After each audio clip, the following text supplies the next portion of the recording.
Ilara Voss had never known a single day without whispers following her. In the small pack village of Thornhollow, nestled between dark pine forests and cold mountain rivers, she was known by one name only, the Cursed Girl. It did not matter that she had done nothing wrong.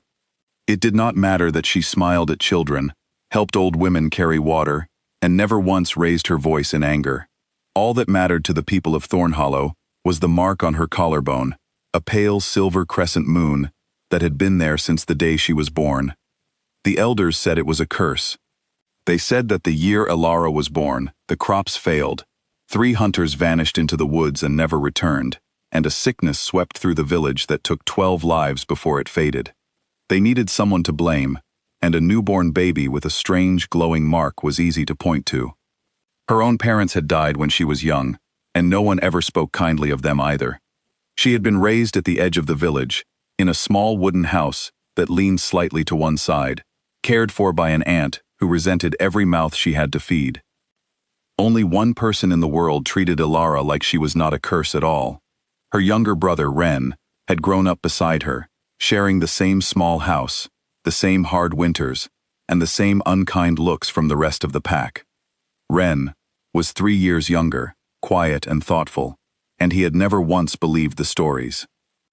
"They just need someone to be afraid of," he told her one evening, as they sat outside watching the sun sink behind the mountains. "It is easier to blame a mark on your skin than to admit that bad things simply happen sometimes." Ilara pulled her sleeve down over her collarbone, an old habit. Easier for them, maybe. She was 22 years old, and she had learned long ago to keep to herself. She did not attend the pack gatherings. She did not join the young women who giggled together at the market, comparing suitors and dreaming of mates. She worked as a healer's assistant, gathering herbs in the forest and grinding them into medicine, because it was one of the few tasks the village allowed her to do, and because the healer, an old woman named Old Sable, was one of the very few who had never called her cursed. It was late autumn when the news came that changed everything. A royal procession was passing through the region, on its way to hold the great choosing ceremony, an event held only once every few years, where packs from across the land gathered to present their young wolves before the Alpha King himself. The Alpha King, Kael Draven, ruled over the 9 packs, and it was said his wolf was the strongest and oldest spirit ever bonded to a human soul. No one in living memory had heard his wolf speak. Councilwoman Mira Ashgrove, the elder who had first declared Ilara cursed all those years ago, made certain that Ilara understood one thing clearly. She was forbidden from appearing anywhere near the ceremony grounds. "You will stay inside," Mira said, her voice sharp as broken glass. "If the king's people see that mark of yours, it will bring shame upon this entire pack." Ilara had no intention of disobeying. She wanted nothing to do with kings or ceremonies. All she wanted was to be left alone. But fate, it seemed, had other plans. 3 days before the ceremony, disaster struck. A pack of rogue wolves, wild and unbonded to any territory, attacked the outer edge of the village, where the children often played near the river. Screams rang out across Thornhollow. Grown wolves shifted and rushed to fight them off, but in the chaos, a small girl named Tilly became trapped on a narrow ledge above the rushing water, too frightened to move, with a rogue wolf circling below her. Ilara was gathering herbs nearby when she heard the screaming. She did not think. She simply ran. She scrambled up the rocky ledge, her hands scraping against stone, and pulled Tilly into her arms just as the rogue wolf lunged. Ilara turned her body to shield the child, and in that single desperate motion, her collar tore, and the silver crescent mark on her skin was exposed for all to see. The rogue wolf, strangely, stopped. It stared at the mark, let out a low, uncertain whine, and then turned and fled into the trees, as though something about what it had seen frightened it more than any warrior ever could. The villagers who arrived moments later saw only one thing: Ilara, out in the open, mark exposed, standing over the child she had just saved. Councilwoman Mira arrived within the hour, her face pale with fury. "You were forbidden to be seen," she hissed. "And now, of all times, with the king's procession only a day's ride away." "I saved her life," Ilara said quietly. "You broke the rule," Mira snapped. "Banishment, effective immediately. Leave before nightfall. Ren tried to argue, but Mira would not listen. There was no time for Alara to gather more than a small bag of belongings before she was pushed toward the village gates, alone, as the sun began to set. She did not get far. As she walked the forest road with nothing but a worn cloak and a bag of dried herbs, she heard the sound of horses and wolves moving through the trees ahead, the royal procession. She stepped back into the shadows, hoping to let them pass unseen, but it was too late. A group of scouts had already spotted her. She was brought forward, trembling, expecting punishment for simply existing on the road. Instead, something extraordinary happened. At the front of the procession sat a tall man with dark hair and eyes the color of a stormy sky. This was Kael Draven, the Alpha King. The moment his gaze fell upon Alara, his entire body went rigid. His eyes flashed gold, the color of his wolf rising close to the surface.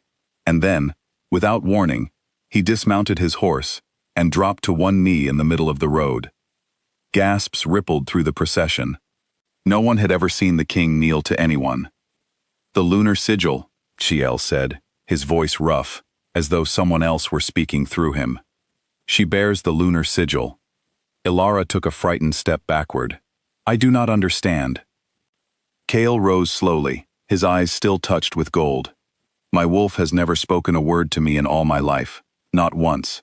Until this moment." He studied the mark on her collarbone with an expression she could not quite read, something between awe and disbelief. "It says you are the moon's chosen. A queen marked by the goddess herself, born once in 100 years, to walk beside the Alpha King and restore balance between the packs and the moon." Alara laughed, though it came out shaky and afraid. "I think your wolf is mistaken. I am not a queen. I am the girl my own pack calls cursed."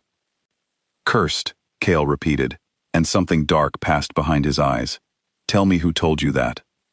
That night, under the protection of the royal camp, Alara finally allowed herself to eat a warm meal and rest without fear for the first time in years. Kael did not treat her as a prisoner or an oddity.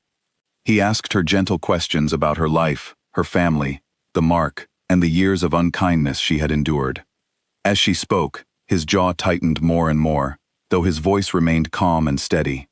"The lunar sigil does not appear on the wicked," he told her. "It appears on those born to heal what has been broken. My wolf recognized you the instant it saw the mark. That is not something that can be faked or forced. It is truth older than any council." Over the following days, as the procession continued toward the ceremony grounds, Kael sent trusted scouts to Thornhollow to quietly gather old records. What they found chilled him. 22 years earlier, a woman named Sela Voss, Alara's mother, had been recorded in old pack histories as showing signs of being the previous generation's moon's chosen, before she vanished under mysterious circumstances shortly after Alara's birth. The official record, written by none other than a younger Mira Ashgrove, claimed Sela had died of the same sickness that struck the village that year. But an older healer, one who remembered the truth and had kept silent out of fear for decades, finally came forward. Sela had not died of sickness. She had been quietly removed by the council, because a moon's chosen threatened the old order of power that certain elders, including Mira, held dearly. The famine, the missing hunters, and the sickness that followed had nothing to do with a curse. They were simply the misfortunes of a hard year, twisted into a convenient story that placed all blame on an innocent newborn instead of the truth. When Alara learned this, something inside her both broke and healed at once.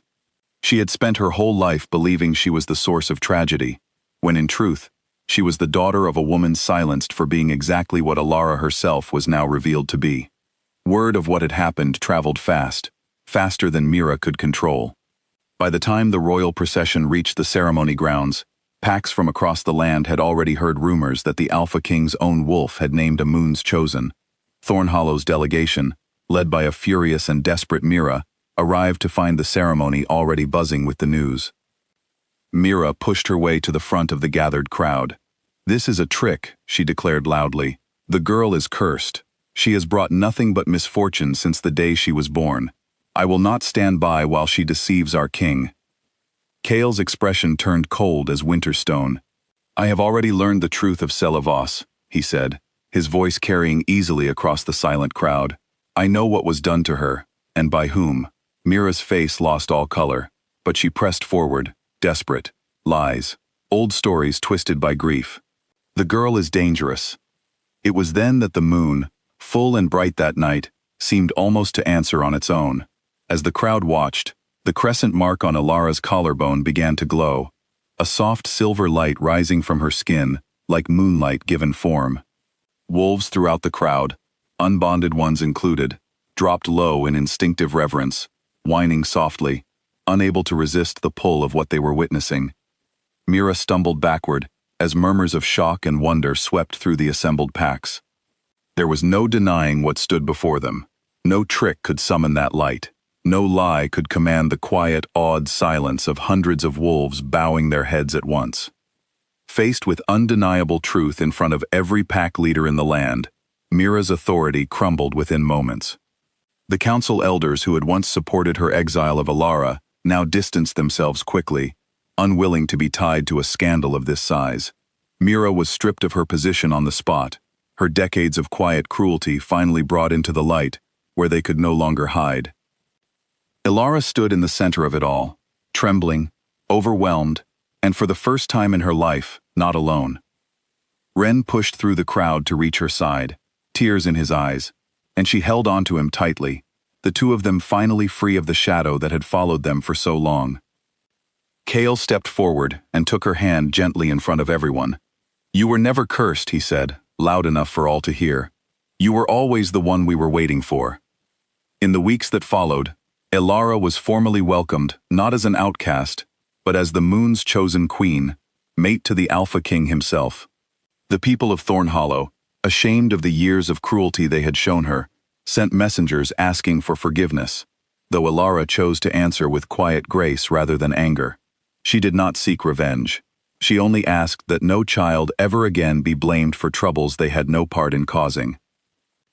On the night of her coronation, standing beside Kale beneath the same full moon that had once exposed her mark to a frightened, cruel world, Ilara felt something settle deep within her heart. The mark that had brought her a lifetime of pain now shone proudly upon her skin, no longer a symbol of shame, but a sign of who she had always truly been. The girl once called cursed had become the queen the moon itself had chosen, and as the crowd knelt before her, Ilara finally understood that the story others had written about her had never been the true one at all.